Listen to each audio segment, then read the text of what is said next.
के पिछले 25 साल में से 15 साल बीजेपी और एनडीए इख्तिदार पर है और यही बुनियादी वजह है कि आज एक ग्रेजुएट बेरोजगार है, किसान खुदकुशी कर रहे हैं, एमएसएमई बंद हो रहे हैं और चीन से बगैर इंपोर्ट करे हमारे देश का निजाम नहीं चल सकता।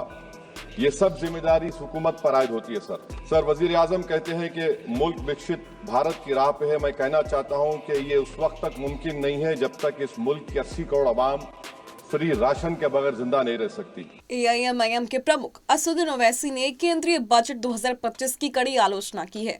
उन्होंने सोमवार को लोकसभा में बजट पर चर्चा के दौरान कहा कि इस बजट से विकसित भारत नहीं बन सकता है।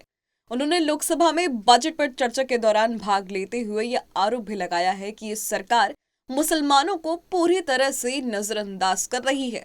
आप भी सुनिए उन्होंने क्या कहा। मैं इस बजट की मुखालिफत में बोलने के लिए खड़ा हूं और इस बात को ज़हन नशीन करनी चाहिए कि सर के पिछले 25 साल में से 15 साल बीजेपी और एनडीए इख्तिदार पर है और यही बुनियादी वजह है कि आज एक ग्रेजुएट बेरोजगार है, किसान खुदकुशी कर रहे हैं, एमएसएमई बंद हो रहे हैं और चीन से बगैर इंपोर्ट करे हमारे देश का निजाम नहीं चल सकता।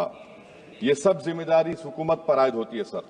सर वजीर आजम कहते हैं कि मुल्क विकसित भारत की राह पे है। मैं कहना चाहता हूं कि ये उस वक्त तक मुमकिन नहीं है जब तक इस मुल्क की 80 करोड़ आवाम फ्री राशन के बगैर जिंदा नहीं रह सकती। विकसित भारत उस वक्त तक मुमकिन नहीं है सर जब हमारे देश की लड़कियां न्यूट्रिशन और तालीमी मौके उनको बच्चों की तरह नहीं मिल जाते। सर विकसित भारत उस वक्त तक मुमकिन नहीं है जब हमारे मुल्क के बच्चों को जो पढ़ना नहीं आता, प्रॉपर सेंटेंस नहीं लिख सकते। सर विकसित भारत उस वक्त तक मुमकिन नहीं है जब इस देश की बहुत बड़ी आबादी गरीब है, एब्जेक्ट पॉवर्टी में है।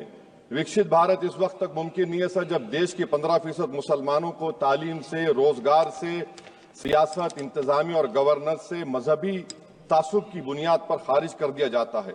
सर 2014 से रियल वेजेस में गिरावट आई है या स्टैग्नेशन हुआ है। हर साल 1.3% की कमी हुए, यानी हर साल वतन अजीज के शहरी गरीब होते हैं और बरसर इख्तिदार की जमात की दौलत में इजाफा होता है। 750 उन्होंने अपने नए पार्टी ऑफिस पूरे देश में खोले हैं और एक गरीब को पीएमएवाई में बगैर रिश्वत करप्शन के घर नहीं मिलता। सर तनख्वाहों में कमी, गिरावट से सबसे ज्यादा नुकसान मुसलमान, दलित और आदिवासी को है क्योंकि इनमें सबसे ज्यादा गरीब हैं। सर मोदी हुकूमत ने इन तीनों तबकों के खिलाफ ऐलान जंग कर दिया। क्या मन की बात से एक औसत घराने को खाना मिलता है?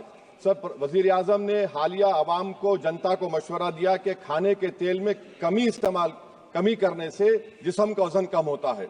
सर मगर इस हुकूमत के मोटापे का अंदाजा लगाइए कि 2014 और 22 से मोदी हुकूमत ने एडवर्टाइजमेंट के ऊपर 3,260 करोड़ रुपए खर्चा किए। तो मालूम हुआ कि देश के प्रधानमंत्री मोदी जी एक एग्जाम वॉरियर भी हैं और एक डाइट कोच भी हैं। सर खाने के तेल का होलसेल प्राइस इंडेक्स 2014 में 104 था, 2022 में 182 हुआ, 2024 में 145 होता है। ये पॉलिसी हुकूमत किसके लिए बनाती है? गरीबों के लिए नहीं बनाती, हम जानते हैं। सर 80% भारत की आबादी माइक्रो न्यूट्रिएंट डिफिशियंसी है, सफर करती है। हेल्थ के बजट को हम देखें sir, as a percentage of total budget spend and share of GDP, इसमें कोई इजाफा नहीं हुआ है सर, बल्कि इसका शेयर 2018-19 से कम है। जब हेल्थ सेस लागू किया गया था, हजारों करोड़ हेल्थ सेस कॉर्पोरेट और इनकम टैक्स लोगों ने दिया, हमारे हेल्थ सेक्टर में कोई काम नहीं हो रहा है। बता दें इतना ही नहीं, उन्होंने वक्फ की संपत्ति को लेकर भी सरकार को जमकर घेरा है और उन्होंने कहा कि सरकार वक्फ संपत्तियों को आमदनी का जरिया नहीं बनाना चाहती बल्कि उन्हें खत्म करना चाहती है। इस दौरान ओवैसी ने कहा कि मध्यम वर्ग को बलि का बकरा बनाया जा रहा है। फिलहाल अभी के लिए सिर्फ इतना ही। देश और दुनिया की तमाम खबरों के लिए देखते रहें पंजाब केसरी.com।